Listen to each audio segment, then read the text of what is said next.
Uh-oh. Uh-oh. 10th dimension. Uh-oh.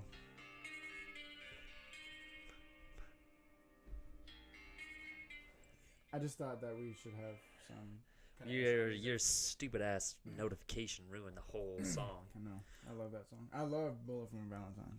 Pretty good. I thought that was like Pink Floyd for a second, but Hey, Pink Floyd. I mess with Pink Floyd. Pink Floyd's pretty good. Yep. I mess with them. What is up, everybody? Welcome to the podcast today. 10th Dimension. Yeah, 10th. Not 9th. Get it right. What episode is this? YouTube Episode 1565 in an alternate dimension. Probably. I like alternate dimensions. I think it's what, fourth for YouTube, and then what? Shoot. Well, it's like we'll just call it the fourth legitimate episode of the 10th Dimension podcast. There we go. That sounds toasty. That sounds really good. That sounds toasty. Yeah. So how's your week been going? Pretty Dude, good. it's been going. Well, Sunday, I was not feeling too hot. I'll say that right now. Why? What happened? I just didn't feel good. I woke up that day, and my stomach was killing me, dude. I went to work, and I probably was there for 20 minutes, dude, and like I threw up, and she's like, "Hey, deuces," and I said, "Hey, thank you." And so, yeah. So, how was your week, Jake? My week was pretty good. It's been pretty good. I don't know if I'm sick or if these are allergies. What the hell is going on with me? But my nose is all runny and everything. Saturday I went and watched that new Avengers movie by myself. It was the first movie I ever went to watch by myself. But that is I won't spoil anything. I swore an oath before I walked into that movie theater that I would not spoil it for anyone. But it was definitely a heartbreaker. I was crying my eyes out. See, like real life shit doesn't really make me cry that much, right? But movies, for some reason, they get me. So if they just turn on the waterworks. I'd be like, well, that was pretty cool. But if like somebody dies in a movie that's a good character, holy, Shnikes. then I start bawling my eyes out. It's not fun. But other than that, it was pretty good. Sunday, shoot, Sunday. I don't know. Yeah, I think this was perfectly legal. And that is totally illegal, sir. Come back here, young man. Star of the podcast here, 10th Dimension, where dogs can talk. What do you got to say to the mic, bro? Yeah, dude. Anyway, Sunday, I got to fly a freaking plane. No. Yeah, legit fly a plane. No. Yeah. So I'm not saying no, like negativity. Yeah. No, I got you. But no, yeah. Yeah, it was pretty awesome. My client, he's leaving the state of glorious Wyoming to pursue other ventures, and good for him. He wanted to take me up in the airplane, so we get in the passenger or I get in the plane, and we get on the runway, and he's like, "You want to take us off?" And I was like, "What?" Dude. He's like, "Yeah, you want to take us off?" I was like, "Hell yeah!" So I started pulling back on the handles and got us up in the air. We did some maneuvering in the air. He turned the engines off on me, and we stalled out and pulled some 0 Gs. Ooh, it was pretty awesome. It was a pretty cool experience. I don't know what 0 Gs is, but it's like I followed the rest of that. I know what's Stop, dude. But it was an awesome experience. Definitely grateful for that. Thank you, Jacob Berg. Holla. Shout out. Great flight instructor. He is a flight instructor, so I was able to do that. I'm pretty sure that's totally legal. If I just threw you under the bus, I'm totally sorry, man. If the feds come for you, nah, bro. I wasn't affiliated. Anyways, that's all a lie. Yeah, yo. Today's podcast. What are we talking about? Sponsored by. I'm joking. We're not sponsored. We're not sponsored? Damn it. We're sponsored by. Sponsored by God. We're sponsored by this annoying dog. That's my little son. Aslan. His name is Aslan, so he's pretty much God. It's not Aslan. It's Is Aslan. Dude. What is that, Arabian? Is that the origin of that? It's from Narnia. It's Narnian? It's from Narnia. I love that movie. Aslan was my favorite character because I love lions. I absolutely love The Lion King. It's one of my favorite movies. I'll tell you this. You don't love lions as much as I do. Oh, here we go. First of all, I don't got near as much swag as this motherfucker. And now, he's just now I don't love lions as much. I don't know. I have one on my body, sir. So do I, sir. Oh, do you? Yeah. Oh, you do? Yeah. You're right. And I was born first, so suck it. All right. You my throat here. I got this terrible cough. Dude. Yeah, dude, it sucks. Anyways, today we're talking about willpower. Oh, yeah. Let's get into the willpower. nitty-gritty. Oh, yeah. Let's get in the nitty-gritty. Yes. I just want to know how you feel about willpower. Like, what do you think about it? What do you think? Where does it come from? Where does willpower come from? Yeah, what do you think? What does willpower mean to you? All right, so let me cough about 50 times. Sponsored by Camel Cigarettes. Oh, shit. Nah. So, willpower to me means your willingness to succeed at any cost. Ooh. You know? That's just off the ripper. Dang, okay, that's pretty So deep. basically, what I say is willpower is if you're in a situation to where you are just, you are not going to fail. You are not going to, you're just going to give it your all, then that's just willingness. You know, because first off, my dad taught me when I was very young that quitting is not an option. Quitting is not even in your vocabulary, son. That's what he tell me all the time. So, you know, it's okay to fail. Yeah. Because you can grow from failure, but you cannot grow from quitting. Mm-hmm. And that's kind of like kind of a rendition of what willingness means to myself. Oh yeah, for sure. Like you know, that. Like you get like knocked down 9 times, and you choose not to get up that 10th time. That 10th time could have been the time that you succeed. Yeah. Right. So I've been reading this book called The Willpower Instinct by Kelly something. I'll link it in the description at the end of this video. Anyways, this guy's a PhD in health psychology, or it could be a girl, I don't know which. The person that is narrating the book in Audible is a dude, so I'm assuming that it is a guy. Anyways, he goes into some pretty great detail, both of the psychology, the physiology, the science behind willpower, which is really cool. Obviously, that's something that I'm really fascinated with.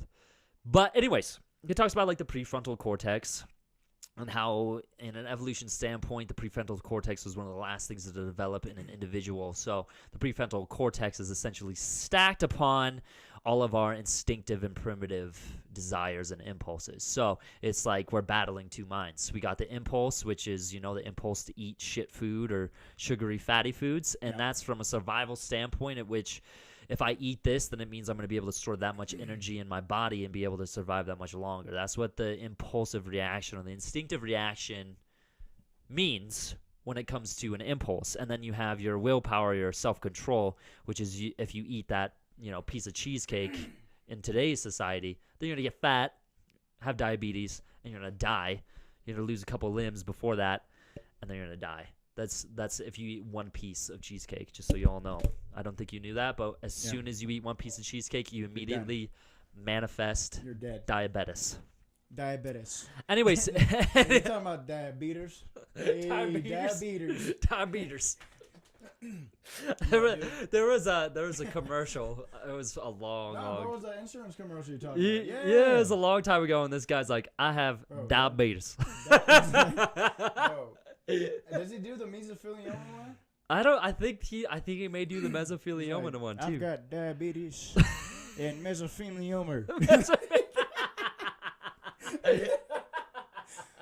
And I'm like, I'm pretty sure those aren't words in the English language. But yeah. Yeah, good job, sir. It makes sense in his mind. Did you do that on one take? Have you seen? Are you from Nebraska? Or the Deep South? Which one, sir? Are you from the Bayou? The diabetes. Diabetes. And the mesothelioma. Mesothelioma. Dude, he is holy wired, bro. This is Aslan. He's he didn't drink any of this bang here. I promise you that. But man, is he wired? Wired up like something that's wired.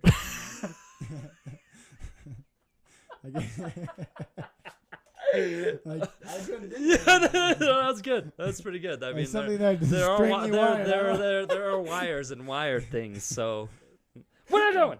Anyways, so all that was your willingness to, willingness? What? What's that? You come up with a huge thing about the willingness. Oh, like willpower. And then you brought it to. So willpower originates. Willpower originates in the prefrontal cortex. It's been found to originate there, which is one of the last parts in the brain to develop. It develops right here in the front of your face, right behind your ears, right behind your eyes and your nose. Oh, don't! Hey! Oh, dude, he's doing it, bro. And he has. Take him out! Take him out! Yep. Emergency! Oh, he done it. He's done it, dude. Come on. All right, talk to these people. How's that? He done it. Emergency situation here. All right, spouting this off by myself. Let me close the door here real quick. If you got any questions, feel free to ask them now.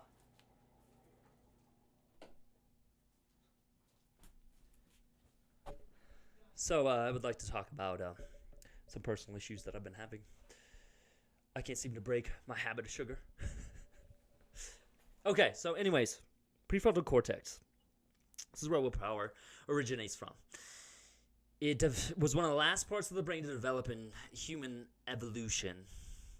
And it was essentially with evolution, what happens is that your body is not going to start from scratch. It's going to just add on to whatever is already there. So what happened with the prefrontal cortex is that it developed on top of all of our instinctual impulses. So a flight or flight response is something that we can all understand. It's when you're essentially, your heart rate starts to increase, your blood pressure starts to increase, blood flow starts to increase towards the extremities, and what happens too is that your heart rate variability stops, and your heart rate is at a consistent rate the entire time. And with the flight or flight response, what it does is it turns off your prefrontal cortex. When it turns off your prefrontal cortex, it's basically telling your mind, we don't have any decisions to make here. So if you think about it like you have some sort of rabid dog. If there's a rabid dog that you are aware of, you must make a decision, and that decision cannot take too long. So the fight or flight response kicks in for you to make one of two decisions, the fight or the flight response. That's why it essentially turns off that prefrontal cortex, because we don't need to be thinking about how we're going to escape this thing. We just need to escape it. Now, what's really cool is that we call this the battle of two minds. So we've got the caveman mind and the wise man, the old wise man mind. And essentially what's happening with our bodies, with our minds, is that there's a battle between these two minds. So if we have an instance where there's the rabid dog, immediately your caveman self is going to take over because it's survival at that point. And so the fight or flight response kicks in. Then there is the wise man response, the response that increases or that activates the willpower muscle, which is the prefrontal cortex. There's some more under there. There's some there right there. Oh, he just. There's probably a trail through this place. Star of the show. Welcome, everybody. Anyway, so what happens with the fight or flight response, it turns off the prefrontal cortex to decrease the amount of decisions that we have to make. However, when we're in a situation where we're walking down Main Street and we see... Shit. Well, yeah, no shit. Anyways, when we see a donut in a bakery shop, our fight or flight response is not going to activate unless it's a killer donut. And if that is the case, then please run as fast as you can, because that killer donut is actually not a donut. That is an alien, and it will devour your soul.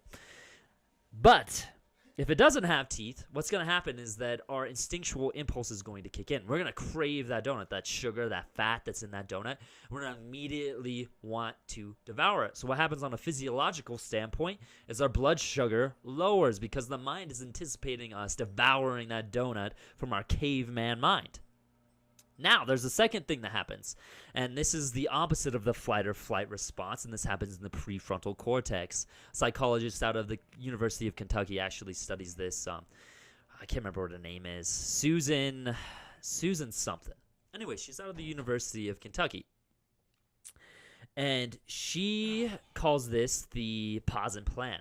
So it's essentially the exact opposite of the fight or flight response, where we slow down. Instead of speeding up and our physiology speeds up, our physiology slows down. We start to breathe a little bit slower. Our heart rate starts to vary a little bit. And that activates that prefrontal cortex and allows us to access that willpower to resist that donut, and allows us to pause and then plan how we're going to evade that donut, whether it's running away as fast as you can or just choosing to let go of the thought and move forward. I agree. Yeah. So I just went totally deep into this. But what's crazy about all of this, especially willpower, or like anything that happens in the brain is also going to happen in the body.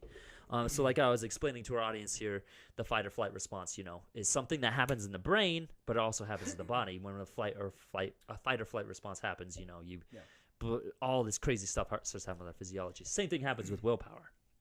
When we activate the prefrontal cortex to access willpower, what happens is that we slow down. Our breathing changes. We become more calm, more centered, and it allows us to access a little bit more of a focused attention.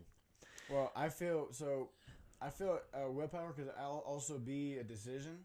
So when I think of like somebody that's like gritty and like nasty and just ferocious and just never is gonna quit, you seen that movie? What is that movie? Samurai with Tom Cruise? Yeah. Yeah, bro. So he was getting his ass whooped by this dude that was just smacking him around basically with his wood stick, dude. He's just... Oh, yeah. He messed him up. Yeah. Yeah. Oh, yeah.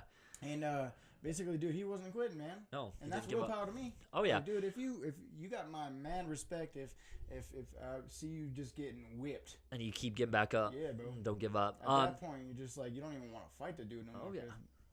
You know what I'm saying? It's just, damn, bro. Well, like, mad respect for you. The way of the samurai is crazy too. I'm glad you brought that up, because if you look at the whole picture of him, getting his ass whooped and he keeps getting back up, and then you see him go and beat the guy, what you see is that he starts to become more self-control.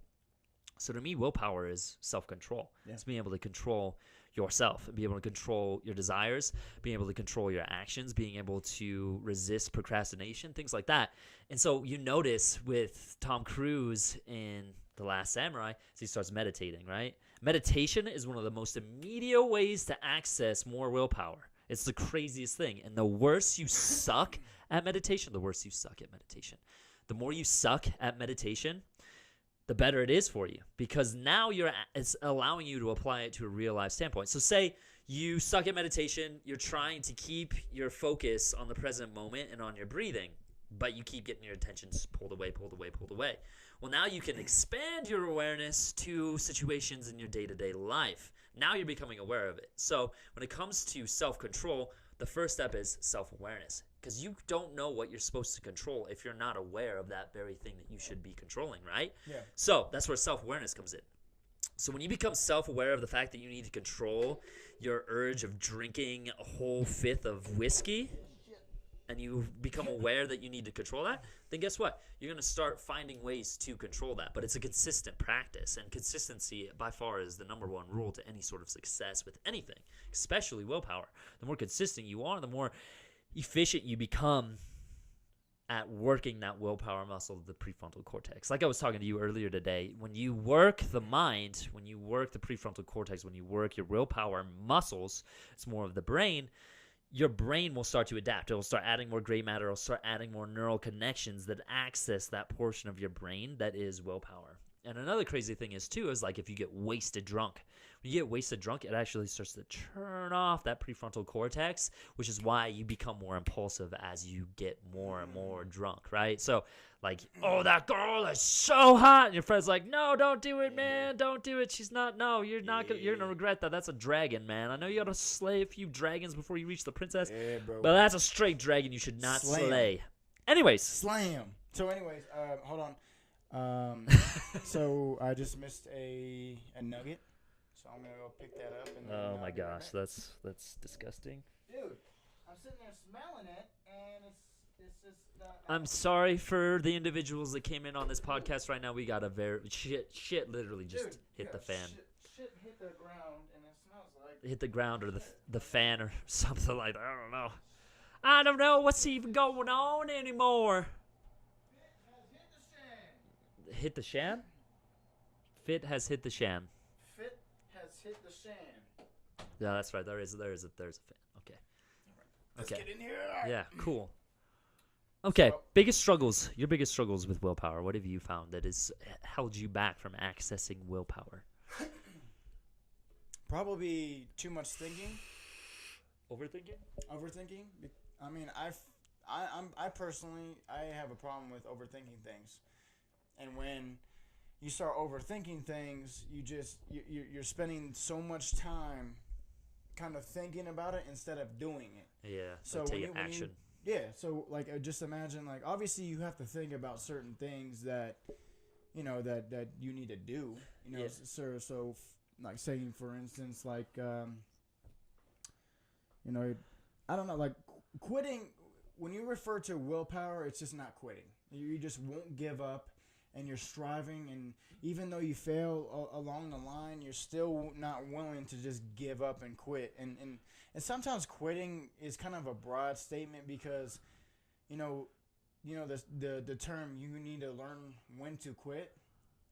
I mean, imagine, like, I don't know, a dude just has an idea, and it's just not a good idea, but he's just so willing to, make that thing Follow work. through on it. Yeah, and so he's just never, he gives up all his money to make, I don't know, Freaking energy drinks. toothbrushes that shoot freaking floss into your mouth. Yeah, dude, like something like that. And it's like, dude, it's never gonna work.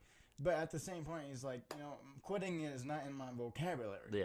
And you're like, okay, well, you need to learn when to quit, Yeah. because you're gonna go bankrupt over this shit that nobody's gonna want to buy. Oh yeah. I mean, So at the same time, quit is kind of a broad statement, but if the dude wants to, bankrupt his life and his company or whatever to pursue do the that idea.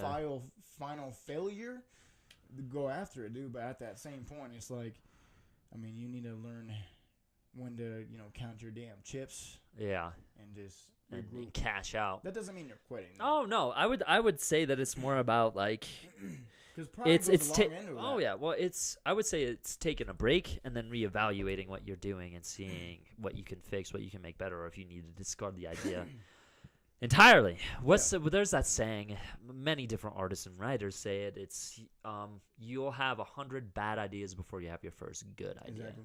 And so, like, that's why you'll see a lot of individuals that are trying to come up with, like, a storyline or a screenplay or some sort of painting or comic idea, whatever it is. They'll write out. Like, they'll list all these different ideas, and they'll just keep listing and listing and listing and listing and listing. Some of them are really stupid. Some of them are pretty decent. And then there's that one that just, boom, it just pops. It just stands out to them. Like, that is exactly the thing that I want to do. But that's the thing, is that you could almost look at those as micro failures. Like, this was a bad idea, this was a bad idea, this was a bad idea, so on and so forth. But I think if you do the proper groundwork beforehand, you don't have to go through the painstaking failures of failing in real life with that idea. If you put it down on paper and you understand that, okay, this isn't, I'm not so sure about this, and you run through that list and you even take it to other people and ask their opinions on that idea, I think that's a very, very good idea. So just laying out that groundwork helps out a lot. Well, I think it goes a lot for women as well. So, like, you date, 100 women, and obviously you say you get 5-6 relationships out of that, and that makes, your effort is not like wasted. Yeah. And so when you get a better idea of what you want. Exactly. And I think that's, a lot of people get married so young, and if they last, then fantastic, dude. Just do what you guys need to do to pursue that happiness. But at the same time, for me personally, I want to find that person that I can be for the rest of my life, and not have to worry about not trusting that person, or if we get divorced, she'll take the kids and just be this giant piece of shit that just ruins your life, because they can do that. And I'm not saying all women will do that, but I want to find that woman that I don't have to worry about that. Oh yeah, with, and that's like a path of self-development too, because you are what you attract. Yeah. So I mean, if you're like right now, if you're in a bad situation, then it may be pretty difficult, or you may attract people. Like, if you're naturally a negative person, you may naturally attract other negative people into your life. Or if if you're a successful individual that's always trying to grow and make yourself better, then of course you're going to attract more people like that into your life. Mm-hmm. And I think that's definitely huge. So every battle always comes back to that internal place, that internal battleground. it always comes back to you versus you and finding the best path for yourself to reach that growth to where then it starts to manifest itself in the external reality that is yours. Well, right? willingness, and I'm gonna kind of tie into willingness to, obviously recognize, because we're doing willpower, but willingness is also a big, kind of word describing the willingness to succeed, willingness to Make sacrifices. Exactly. So to change. And a willingness is kind of tied into as well is willingness to learn from your mistakes. Oh yeah. And willingness to jump outside of the box, and maybe I'm not right. Yeah. And a lot of people just don't understand. It's like I see a bunch of people, and I'm gonna go right back to relationships because I think that's what everybody. Well, everybody has experience with Everybody relationships has to some experience point. with relationships, and they also have a kind of a connection to, like, hey, am I ready for Something like a this? relationship? Yeah. And in my personal opinion, and that's not really only I can describe a metaphor in this way is, in my personal opinion, I know I'm not willing, or I know that I'm not ready for a relationship, and I'm willing to admit that. I'm not, and I'm not ready for one, and this is why. You take your list, boom, boom, boom. And it's like, okay, well, when you check these off, that doesn't mean that you're ready and you have the experience for it, but it does mean that at least you're willing to admit, your faults. Boom. Oh, yeah. Not very responsible. Boom. Fucking check that off the mark. Yeah. Hey, I gotta, I'm not very organized, Yeah, and you start working your way towards, checking those things off the list. Hey, I cleaned out my house, for 3 months now, and it all looks good. Boom. I've been organized. Boom. Okay. Boop. Check that off the list. Yep. I haven't been responsible. Okay. I've. And that goes on along with organization Oh, as yeah. well, but like responsibleness. Okay, I paid all my bills.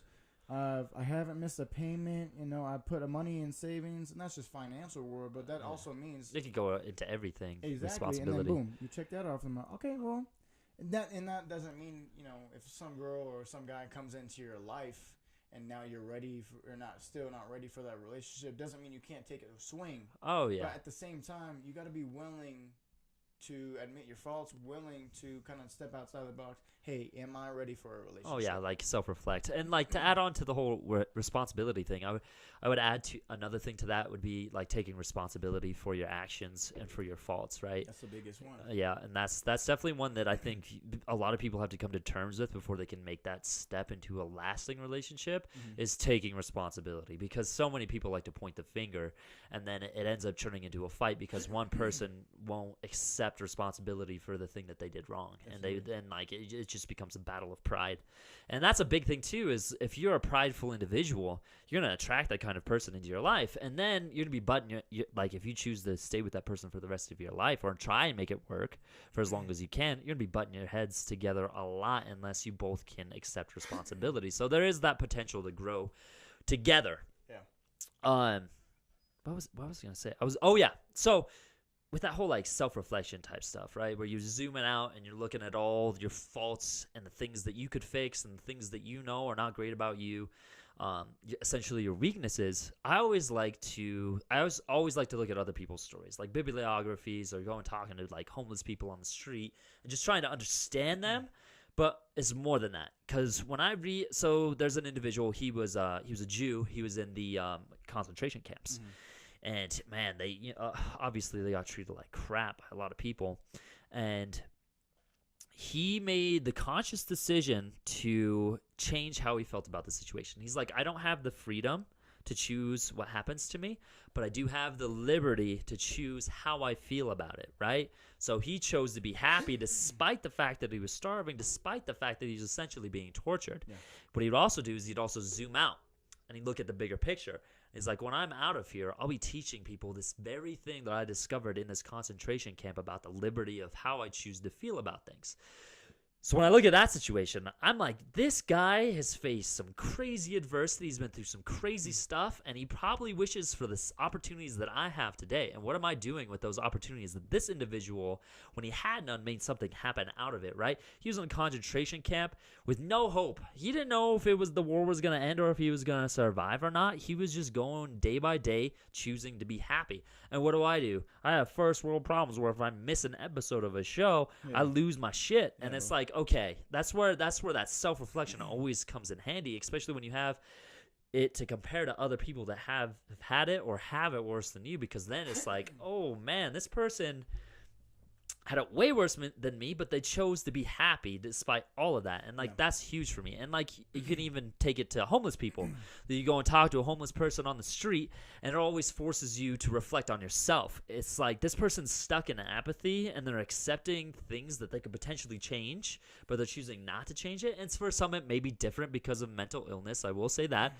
But at the same time, it's like, what are the things in your life that you could change that you're choosing not to, because you're stuck in this apathy, you're stuck in this like actionless path, right? And I always love looking at people that have it worse or that are in a shitty situation, they're choosing not to change it, and reflecting upon myself and being like, how can I use this to better myself, essentially, right? Well, that's all based on perspective, so I think a study was done, and I'm gonna probably want to say 2016 or something, that more rich people committed suicide than poor people, and that's just all based on like financial classes and all that stuff. Yeah. And that kind of, if you say you grow up, your dad is a millionaire and he hands you $1 million, right when you graduate high school or college or whatever, and you start your own business, but that doesn't mean that's the only life that you ever lived. That's the only thing you know. That's the only thing you know. So you're gonna, obviously, no, you don't have it as bad as that person in Nazi, obviously. Yeah, like in a concentration camp, yeah. But you have your own set of problems that you have your own perspective on, and that's because, obviously the people in the concentration camps, obviously they went through a hell of a time, bro. Obviously the one of the worst parts of all time. Yeah, like one of the worst times in history. But at the same time, that person that has never been through anything like that can't be, put the pressure on. Well, they can't fully conceptualize what's going on.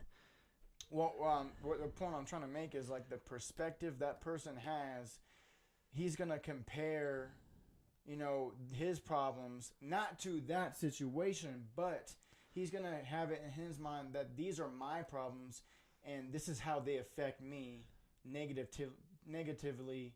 I'm trying to, I have it in my head, I'm trying to get it out. Like, everybody has their own set of problems, obviously. Yeah. And their perspective on those problems are going to have a weight that is different. Oh, yeah, they're going to vary. Everybody is different. Say, like I said, the dude that grew up in the rich family, the weight of a problem like, I don't know, his gardener didn't show up that one day and his weeds look like shit. Something like that.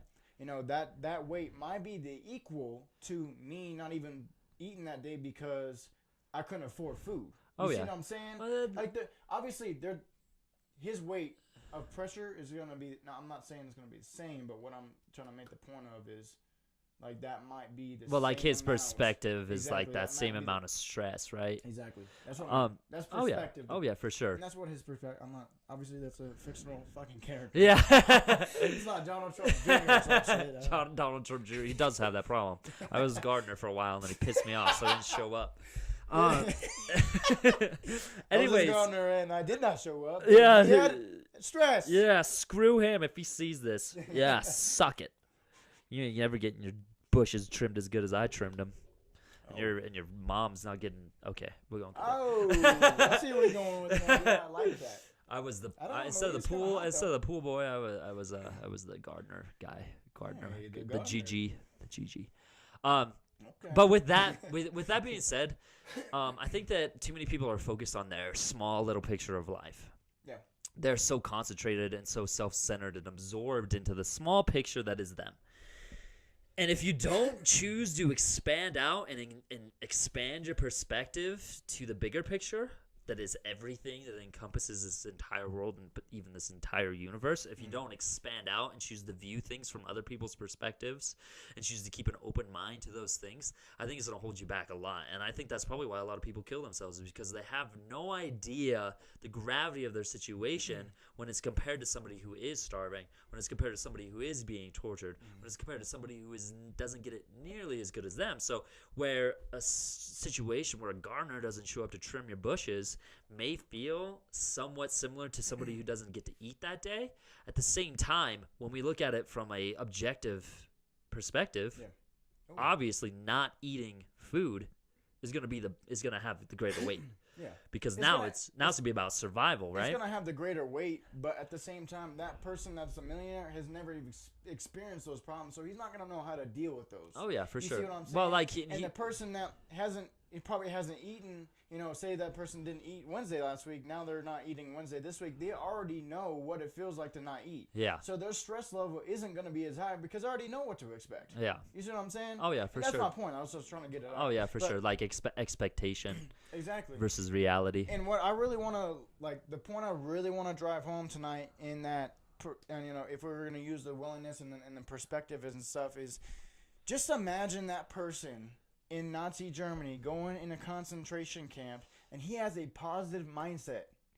Look at that. Yeah. He has a positive mindset, and obviously he survived because he wrote the damn book. Yeah. So he has a positive mindset, and I'm just gonna throw out a kind of just general option and a consensus or whatever. Just imagine an emo kid, dude, that has never done anything but fucking gone to school. They got bullied on a little bit, and that person wants to commit suicide. That's all perspective. Yeah.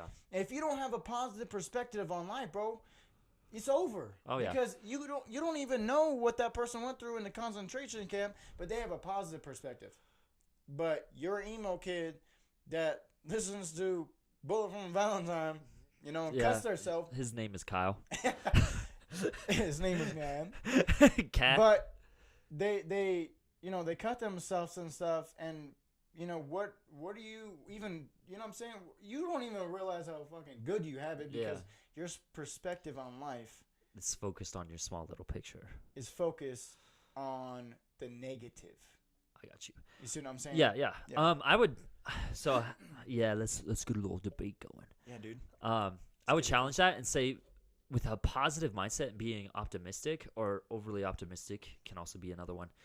It's been found very commonly, people that go into a diet with an optimistic mindset are more likely to fail.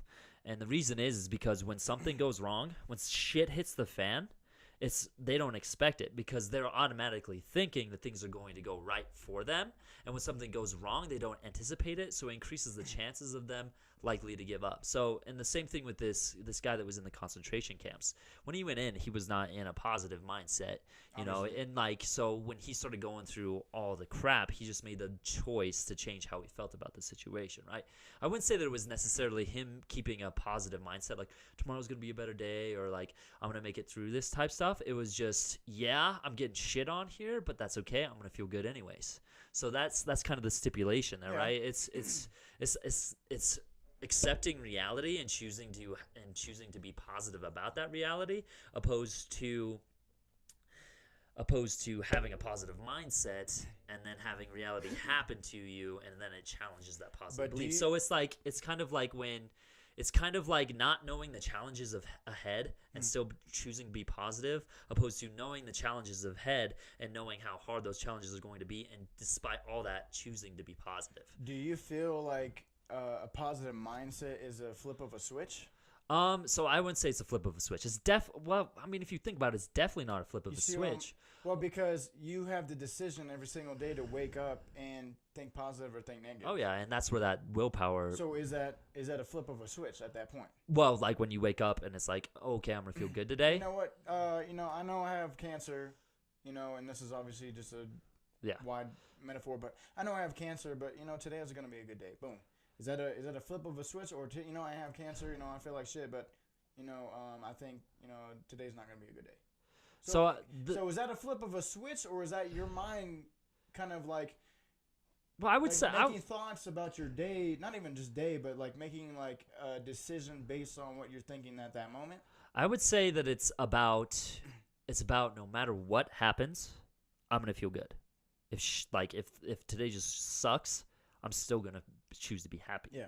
Essentially. But what I'm saying is, can you just like flick it on? Can you trick your mind, the fake it till you make it kind of thing? Can you trick your mind? I would say no. No? I would say no, you can't. I would say that it's definitely takes a lot of practice and a lot of willpower because it's I wish if it was that easy, everybody would do it and the world would be a happy, awesome place, right? But it's not that easy. I've had a couple of debates about this kind of thing, and I truly believe that you can fake it till you make it on to certain situations. So, yeah. So just imagine faking, and obviously faking it to make it. So faking you're actually happy, and I'm not talking about overly faking it. Yeah, I'm not talking about like, oh, hey guys, you know what? Just put yourself in a different kind of mindset of that.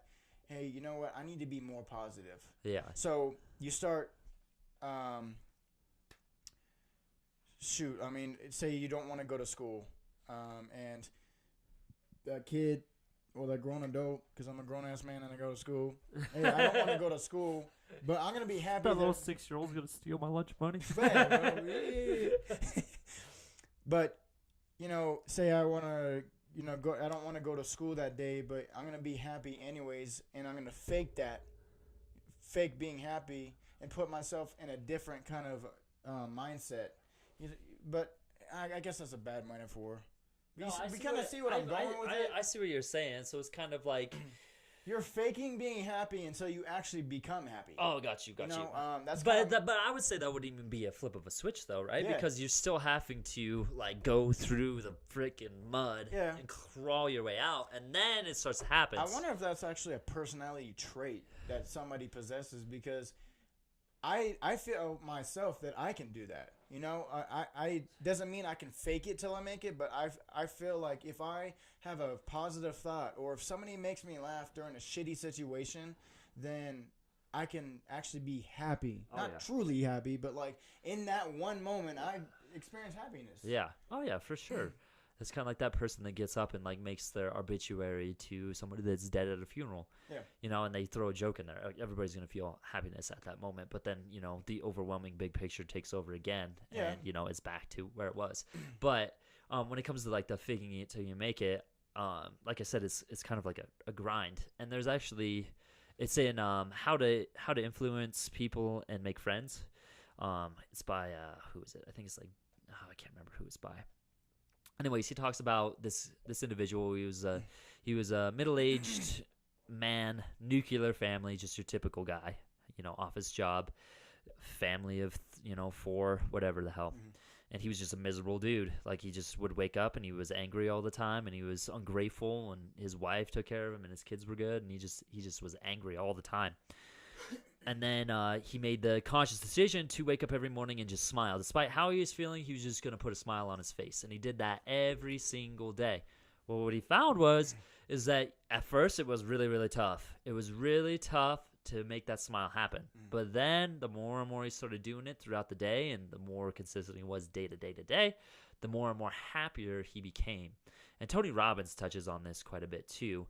And this always relays back to the connection between the mind and the body, or the psychology and the physiology, is that, if you can change your body language, if you can change how you feel in your body, then you can definitely change how you feel in your mind. Exactly. But it's not a flip of a switch. It's not like, oh, I put my chest out, I put my head up, and I smile, and I look everybody in the eyes, and immediately I'm more confident. That's kind of like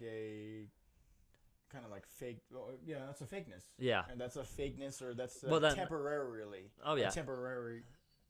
Temporary. Lie. So, I was actually watching Russell Brand, and he was on Joe Rogan's show, because I love Joe Rogan. And he was on it, and he was like, you know what?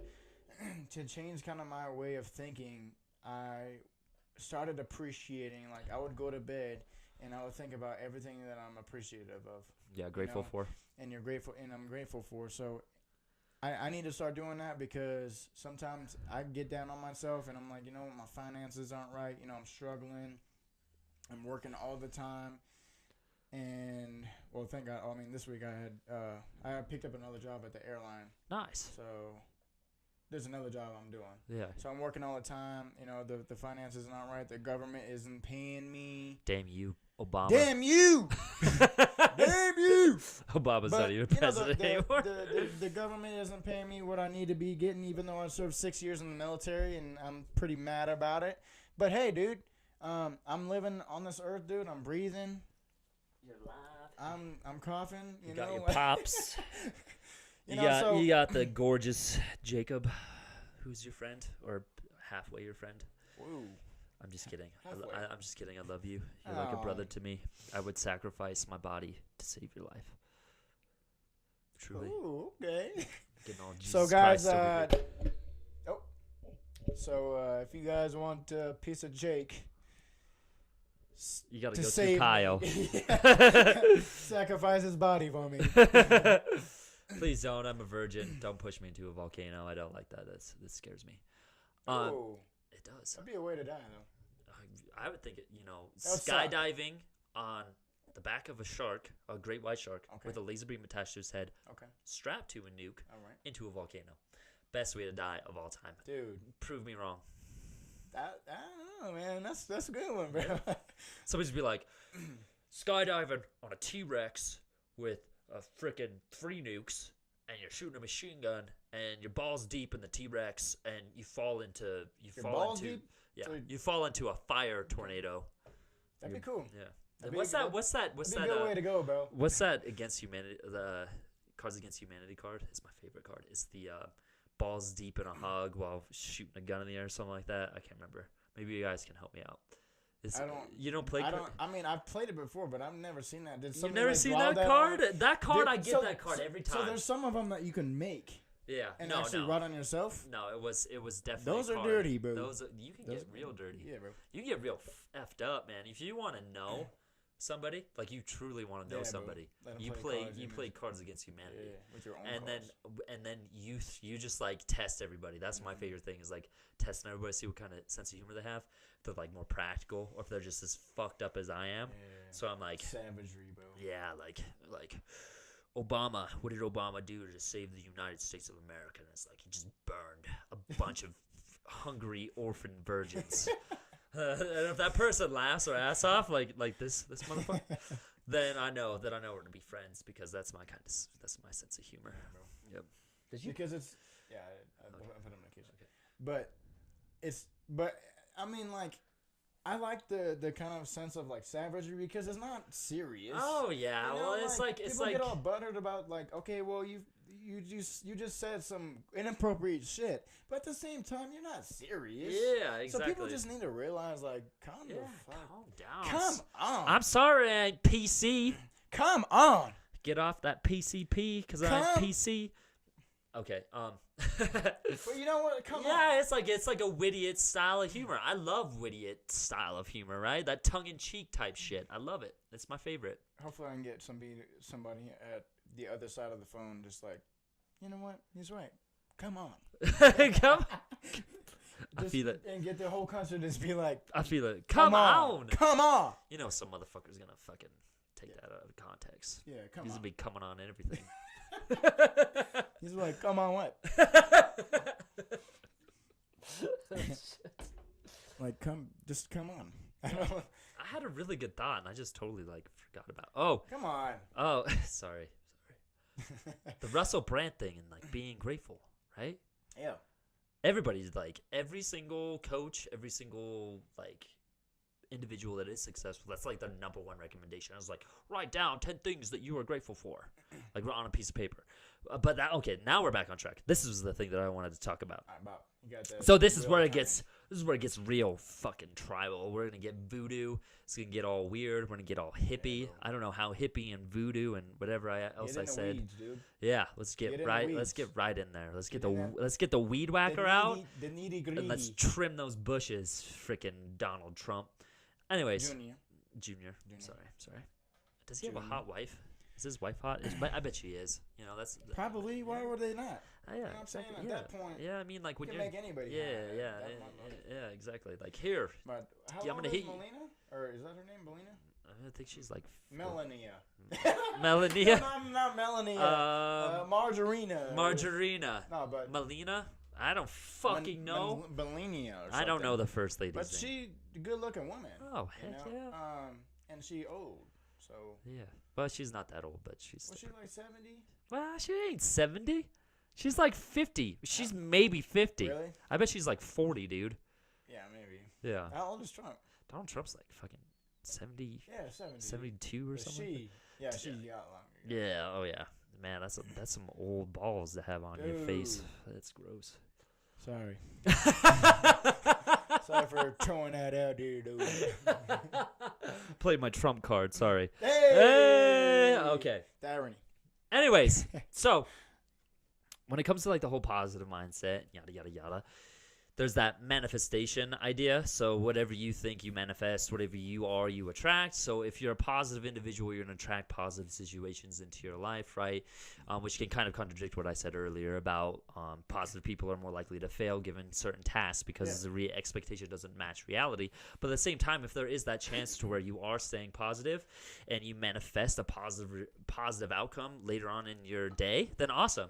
So for me, it's always the battle that always happens with me is making numbers. So as a personal trainer, you have to make specific numbers. You have to reach certain goals for the month. Otherwise, you can potentially get in trouble. And so that's always like the thing that's in the back of my mind is always like, oh, I'm going to make numbers. I'm going to be okay this month. And I always just come back to the thought like, it's going to be okay. People are going to come to you. People are going to come to you. It's going to be all right. And the key to all of this is to make sure that you feel good inside first, because you want to make sure that you put yourself in a happy, good place. It's like going into your happy place. Get into that happy. Yeah, where Chubbs is playing the piano. Some Happy Gilmore.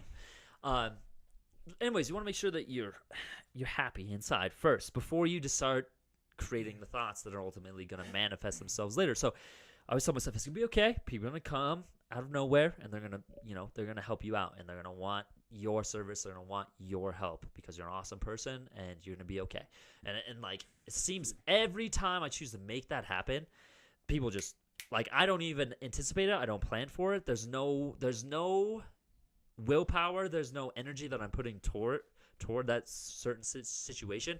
It just materializes out of nowhere. And this person comes in and like, hey, I'd like to buy PT with you. Like today, what happened is I went in to pay my rent, and the lady that I paid my rent to was at the front desk, and she's like, started talking to me. She knows I'm a personal trainer, and she wants to buy PT for her daughter. And I was like, well, this is coming out of nowhere, right? And it was right after that I had that battle with myself where I was like, oh, am I going to be okay?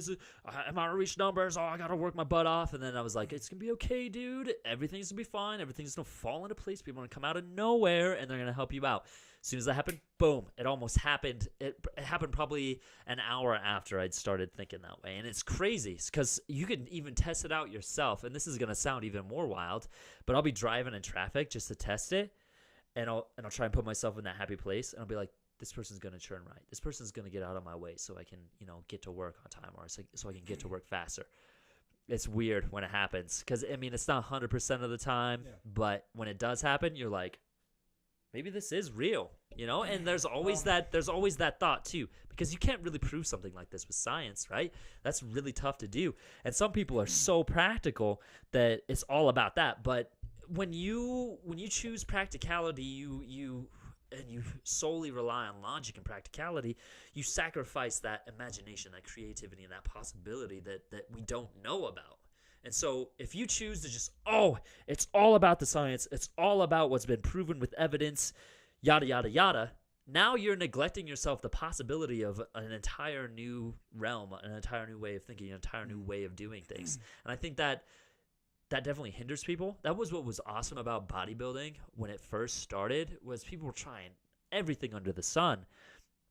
And it opened up the door to a lot of different possibilities. And then when science started examining those possibilities, they started finding a lot of them actually pretty relevant and actually pretty true. But now it's starting to shift towards that evidence-based approach, which I like. I think it's awesome because you definitely want to do what works. But at the same time, it's also neglecting that possibility. Like, what else is out there? What else is out there that can help you, if there is anything? Yeah. So, and that's I always try and stay like in the middle ground. I try not to be too practical, but I also try not to be too woo-woo and creative. Like, I try to keep the pendulum more in that middle ground to where I can have the best of both worlds. Or one thing you can do, and obviously, if you want to take this advice, cool. And if No, you I don't. then You, fuck you. why would I want? Okay. Just joking. But don't make decisions based on emotion. You know. Oh, yeah. Once you start making a decision, if you're mad, you lost. Yeah. Because you probably didn't make the right decision. Yeah.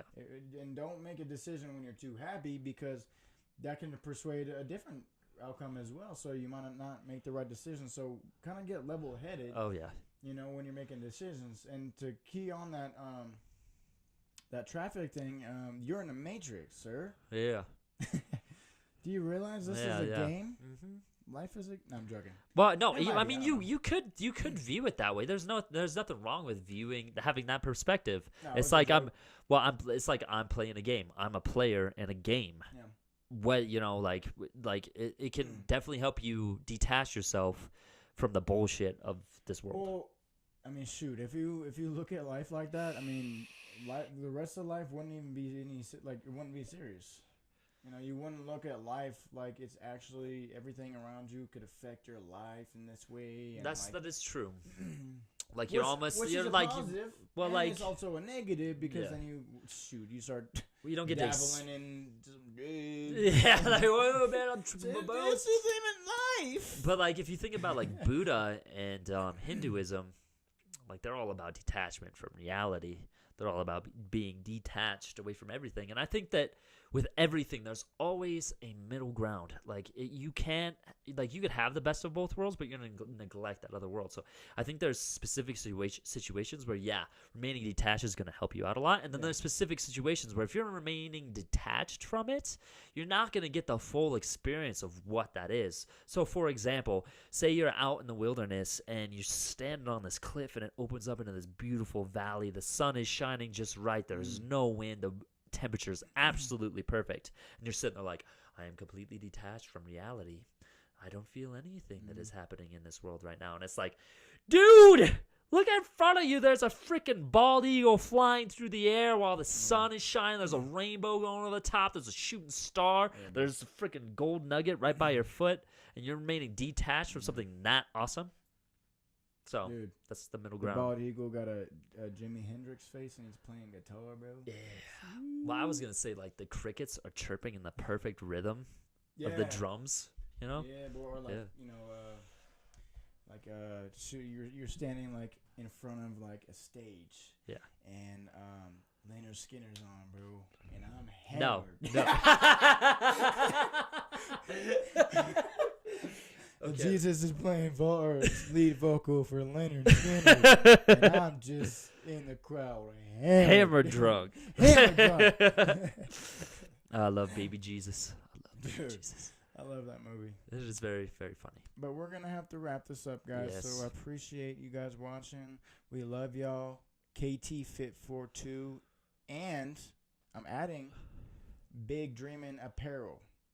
And I got an LLC on that. So You can't steal it. you can't steal it. Bitches. Try. Because I'll sue your ass. No, Whoa. but really, don't try. Yeah, because don't. I will Please sue don't. you. I don't know which way my hair goes. I think it goes this way. So, Big Dreamin' Apparel on Instagram, BigDreamin_apparel, and Kyle Taylor on Facebook. If you guys on YouTube want to add me, I might not have you.